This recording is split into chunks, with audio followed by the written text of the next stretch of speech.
എല്ലാവർക്കും നന്മ ചെയ്യുന്ന ബോച്ചയുടെ കൂടെ നിങ്ങൾ നിൽക്കണം. ഇപ്പൊ നിങ്ങൾ കണ്ടോ, ഇതാണ് ബബിൾ ഹൗസ്. ഇതിലൊരു ദിവസം അന്തി ഉറങ്ങാൻ ഒരു 10 റുപ്യ, ഒരു 10,000 റുപ്യ നിങ്ങളെ സംബന്ധിച്ചിടത്തോളം ഇവിടെ ഉറങ്ങുക എന്നുള്ളത് ഒരു അഭിലാഷമായി മാറും. കാരണം വെച്ചാൽ ഇതുപോലെ ഒരു ബബിൾ ഹൗസ് വയനാട് വേറെ ഞാൻ കണ്ടിട്ടില്ല. ഞാൻ ഒരുപാട് സ്ഥലങ്ങൾ സന്ദർശിച്ചൊരു വ്യക്തിയാണ്, ഞാൻ കണ്ടിട്ടില്ല. പക്ഷേ ട്രാൻസ്പെറന്റ് ആണ് സർ. അതുപോലെ ടവർ AC ആണ്, അത് വാർഡ്രോബ്, ലൈറ്റ്സ്, അവിടെ വീണ്ടും 2 ഡിവിഷൻ, ഒന്ന് ടബ്, ഐ മീൻ സിങ്ക്, പിന്നെ അപ്പുറത്ത് ബാത്റൂം, യൂറോപ്യൻ ക്ലോസറ്റ്, ഇവിടെ ഒരു സിറ്റ് ഔട്ട്, അങ്ങനെ എല്ലാം അടങ്ങിയിട്ടുള്ള ഒരു കൊച്ചു വീടെന്ന് വേണമെങ്കിൽ നമുക്ക് പറയാം. അപ്പൊ സുഹൃത്തുക്കളെ, ബബിൾ ഹൗസ് എന്താണെന്ന് നിങ്ങൾക്ക് അറിയില്ലല്ലോ, അതൊന്ന് കാണിച്ചെടുത്ത് തരാം. നമ്മൾ ഇതിനകത്തേക്ക് പ്രവേശിക്കുകയാണ്. ഓഹോ,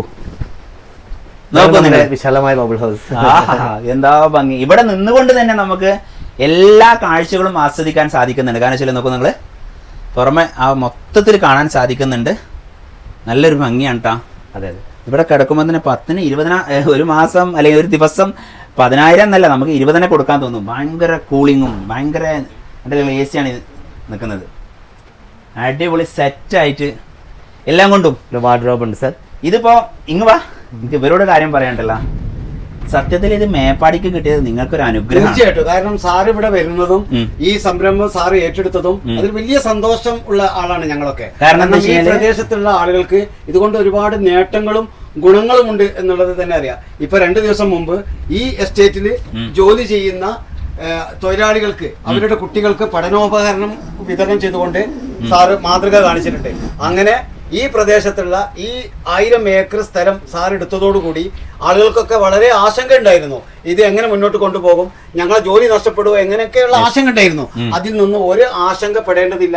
ഓരോ പടിയും ആ സാറ് തൊഴിലാളികളോട് കൂടെ, പാവങ്ങളെ കൂടെ ആണ് എന്നത് ഈ 2 ദിവസം മുമ്പ് തന്നെ സാർ ഇവിടെ തെളിയിച്ചിട്ടുണ്ട്. അങ്ങനെ നല്ല കാര്യങ്ങളുമായി മുന്നോട്ട് പോകുന്ന ബോച്ചോ സാറിന് വേണ്ടി എല്ലാവിധ പിന്തുണയും മാനസികമായും വേണ്ടുന്ന രൂപത്തിലൊക്കെ നമ്മൾ ചെയ്തു കൊടുക്കണം എന്നാണ് പ്രദേശവാസി എന്നുള്ള നിലയ്ക്ക് എനിക്ക് പറയാനുള്ളത്. ഇതിന്റെ കൺസെപ്റ്റ് ട്രാൻസ്പെറന്റ് ആണെങ്കിലും നമ്മൾ പ്രൈവസിക്ക് വേണ്ടിയിട്ട് നമുക്ക് 360 ഡിഗ്രിയിൽ കർട്ടൻ കണക്ട് ചെയ്തിട്ടുണ്ട്, ഫിറ്റ് ചെയ്തിട്ടുണ്ട്. നമുക്ക് സ്ലീപ്പിംഗ് അവേഴ്സ്, നൈറ്റ് നമുക്ക് വേണ്ടാത്ത സമയത്ത് ഇതിങ്ങനെ കവർ ചെയ്യാം. അതെ, പ്രൈവസിക്ക് വേണ്ടിയിട്ട്. പിന്നെ മുകൾ ഭാഗം നമ്മൾ ഒരിക്കലും നൈറ്റ് സ്റ്റേയിൽ കവർ ചെയ്യില്ല. അത് നമ്മൾ ഓപ്പൺ സ്കൈ കാണണം എന്നുള്ളതാണ്. മൂണും സ്റ്റാറും ഒക്കെ നമ്മളൊരു ഗാലക്സി അടുത്ത് പോയി നമ്മളെ ഇതില് പോയിട്ട് നമ്മൾ കാണുന്ന ആകാശങ്ങളെ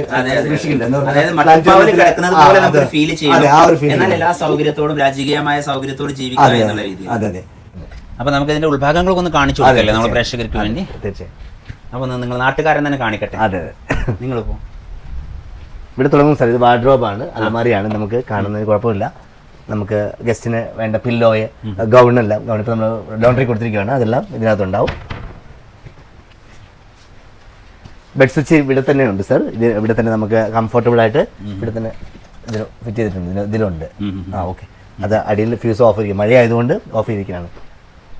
പിന്നെ നമ്മുടെ സിങ്കാണിത്, വാഷിനുള്ള ഒരു ബ്യൂട്ടിഫുൾ മിറർ ഉണ്ട്, ഹാൻഡ് മിറർ, വാൾ മിറർ, ഒരു കർട്ടൻ.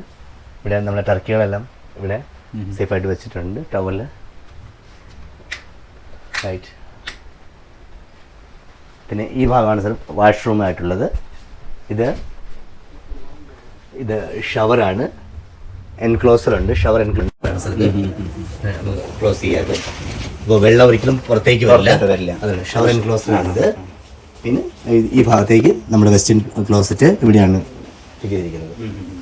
എല്ലാ നിലക്കും ഒരു എന്താ പറയാ, ആഡംബര ജീവിതം. അതെ, അതാണ് സാർ ഞാൻ നേരത്തെ പറഞ്ഞത്. ഒരു 3 സ്റ്റാർ ഹോട്ടലിൽ എല്ലാ ഫെസിലിറ്റീസും ഇതിനുണ്ട്, ഇൻക്ലൂഡഡ് ആണ്.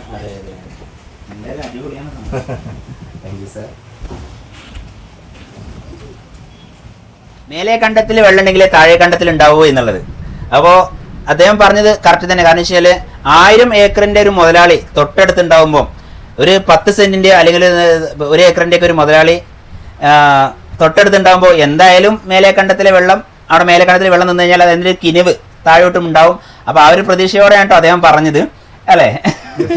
അപ്പൊ എന്താ വെച്ചാലും അദ്ദേഹത്തിനും, അതായത് ഈ 1000 ഏക്കർ ബോച്ചെ സാർ എടുത്ത സമയത്ത് ഇവിടെയുള്ള പ്രദേശവാസികൾക്ക് ഒരു ആശങ്ക ഉണ്ടായിരുന്നു. അത് ദൂരീകരിച്ചത് വാക്കുകൊണ്ടല്ല, പ്രവർത്തനം കൊണ്ടാണ്, അല്ലെ? പിന്നെ ഇന്നേ വരെ ഇത് മുമ്പ് AVTയുടെ കയ്യിലായിരുന്നു ഈ ഒരു പ്രദേശം മുഴുവനും. AVTയുടെ മുതലന്മാര് നമ്മൾ കുറ്റം പറയുന്നല്ല, അവർ ചെയ്യാത്തത് അതിനപ്പുറം എൻ്റെ ജോലിക്കാരാണ് എൻ്റെ എല്ലാം. കാരണം ജോലിക്കാരില്ലെങ്കിൽ ഒരു മുതലാളിയില്ല. അതായത് പണക്കാരൻ എങ്ങനെയാണോ പണക്കാരനായത്, ഇത് തൊഴിലാളികളെ കൊണ്ടാണ് ഒരു പണക്കാരനാവാൻ സാധിക്കുള്ളൂ. ആ ഒരു രീതിയിൽ ഞാനിപ്പോൾ ഇവിടെ വരുമ്പം ഇവിടെ കുറേ ആൾക്കാർ, ഇപ്പം ഇദ്ദേഹത്തെ പോലെയുള്ള ആൾക്കാർ കുറേ ആൾക്കാർ ഞാൻ സംസാരിച്ചപ്പോൾ അവർ പറഞ്ഞത്, മുതലാളിയാണെങ്കിലും ആ ഒരു മുതലാളിയുടെ ഒരു അഹങ്കാരം അങ്ങനെയില്ല.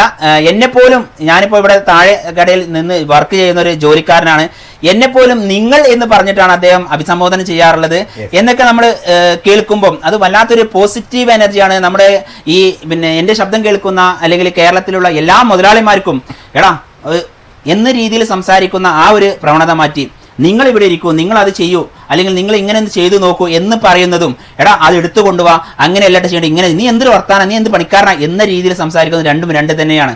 കാരണം നമ്മൾ എപ്പോഴും ഒരു മുതലാളിയാണെങ്കിൽ എപ്പോഴും ഏത് രീതിയിൽ പെരുമാറേണ്ടത്, ആ ഒരു ജോലിക്കാരനാണെങ്കിൽ അവനോട് നല്ല രീതിയിൽ സംസാരിച്ച്, തെറ്റുണ്ടെങ്കിൽ തന്നെ അത് തെറ്റാണെങ്കിൽ തന്നെ അത് മോനെ അങ്ങനെ അല്ലായിരുന്നു, ഇങ്ങനെയാണ് വേണ്ടത് എന്ന് പറയുമ്പോൾ അതിന് വ്യത്യാസമുണ്ട്. അപ്പോൾ അങ്ങനെ എൻ്റെ കീഴിൽ ജോലി ചെയ്യുന്ന അല്ലെങ്കിൽ എൻ്റെ സ്ഥാപനത്തിൽ എൻ്റെ സംരംഭത്തിൽ ജോലി ചെയ്യുന്ന ഓരോ വർക്കേഴ്സും എൻ്റെ മുതലാളിമാരാണ് എന്ന് കണ്ടുകൊണ്ട് തന്നെ, അതായത് റെസ്പെക്റ്റ് യു റെസ്പെക്റ്റ് എന്ന് പറയുന്നത് പോലെ തന്നെ നമ്മൾ ഒരാളെ ബഹുമാനിക്കുമ്പോഴാണ് തിരിച്ച് നമുക്ക് ബഹുമാനം കിട്ടുന്നത്. നമ്മൾ ഒരു വലിയൊരു മനുഷ്യനാണ് എന്ന് കരുതി നമ്മളൊരു ചെറിയ കുട്ടിനെ നിങ്ങൾ എന്ന് വിളിച്ച് നമ്മൾ അഭിസംബോധന ചെയ്യുകയാണെങ്കിൽ ആ കുട്ടി നമ്മളെ നിങ്ങൾ എന്ന് തന്നെ വിളിക്കുള്ളൂ, അല്ലെങ്കിൽ നേരെ തിരിച്ചായിരിക്കും എന്നുള്ളത് നമുക്ക് എല്ലാവർക്കും അറിയാലോ. അതുപോലെ തന്നെ ബോച്ചെ സാറ് നമ്മളെ ഇവിടെ വന്നപ്പോൾ ഞങ്ങൾക്കിപ്പോൾ മണിക്കൂറുകൊണ്ട് കിട്ടിയ ഒരു എക്സ്പീരിയൻസ് ആണ് പറയുന്നത്. ഇവിടെ എല്ലാ ജോലിക്കാരെയും ഒരു ജോലിക്കാരായി കാണാതെ ഒരു അങ്ങോട്ടും ഇങ്ങോട്ടും പരസ്പരം സഹായിക്കുന്ന ഒരാൾ എന്ന രീതിയിൽ കണ്ടുകൊണ്ട് ഏകദേശം 100-300ഓളം വർക്കേഴ്സിന്, അവർക്കെല്ലാം അവരുടെ മക്കൾക്കെല്ലാം നോട്ട്ബുക്ക്, പെന്ന്, അല്ലെ, ഇങ്ങനെയുള്ള എല്ലാ സാധനങ്ങളും കൊടുത്തു എന്നപ്പോൾ നിങ്ങൾ പ്രദേശവാസിയായി നിങ്ങൾ പറയുമ്പോഴാണ് ഞാൻ അറിയുന്നത്. ഞാൻ ഒരു ചാനലും കണ്ടിട്ടില്ല കേട്ടോ, അത് ഒരു ചാനലുകാർ വിടൂല അത്. കാരണം വെച്ചാൽ അദ്ദേഹത്തിന് നെഗറ്റീവ് മാത്രം വിളമ്പാൻ നിൽക്കുന്ന ചാനലുകാർ അദ്ദേഹം ചെയ്യുന്ന പോസിറ്റീവ് കാണാറില്ല എന്നുള്ളതാണ് മറ്റൊരു പ്രത്യേകത. എന്തായാലും നിങ്ങൾക്കും നിങ്ങളെ പ്രദേശത്തിനൊക്കെ നല്ലത് വരട്ടെ. കാരണം വെച്ചാൽ ഇനിയിപ്പോൾ ഇവിടെ ഒരുപാട് 2030 ഇവിടെ ഒരുപാട് പദ്ധതികളോട് ആവിഷ്കരിക്കുമ്പോൾ നിങ്ങളെപ്പോലെയുള്ള ഒരുപാട് ആൾക്കാർക്ക് അത് വലിയൊരു മുതൽക്കൂട്ടാവും. കാരണം വെച്ചാൽ നിങ്ങളെപ്പോലെയുള്ള ആൾക്കാർക്ക് ഉപജീവനത്തിന് മാർഗ്ഗങ്ങൾ കണ്ടെത്താം. കാരണം ഇവിടെ എന്തെങ്കിലും ടൂറിസ്റ്റുകൾ കൂടുതൽ വരുമ്പോൾ നിങ്ങൾക്ക് എന്തെങ്കിലും സ്ഥാപനം തുടങ്ങാൻ പറ്റും, അല്ലെങ്കിൽ നിങ്ങൾക്ക് എന്തെങ്കിലും കടകൾ തുടങ്ങാൻ പറ്റും, അല്ലെങ്കിൽ നിങ്ങൾക്ക് ഒരു ഓട്ടോ എടുക്കണമെങ്കിൽ അല്ലെങ്കിൽ കാർ എടുക്കണമെങ്കിൽ സഞ്ചാരം കിട്ടും, അല്ലെങ്കിൽ നിങ്ങൾക്ക് നിങ്ങളെ തൊട്ടടുത്ത് ഇപ്പോൾ ഇവിടെയൊക്കെ റിസോർട്ട് തികയാതെ വരും.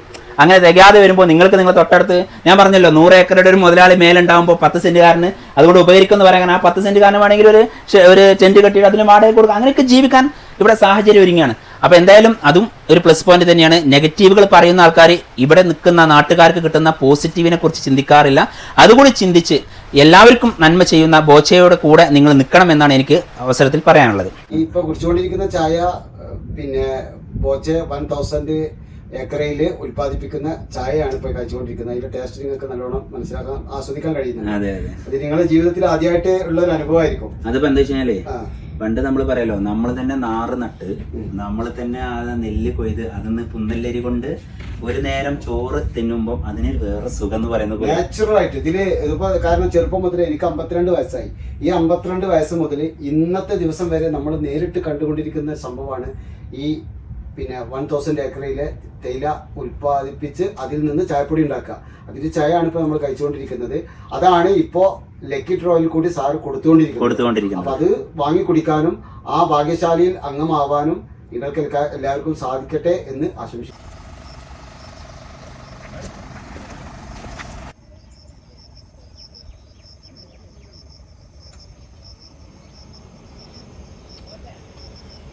തേയില വെട്ടണത് കാണാം കേട്ടോ. ചായ കുടിക്കാനേ നമുക്കറിയുള്ളൂ, ചായ ഉണ്ടാക്കണത് എങ്ങനെ അറിയില്ലല്ലോ.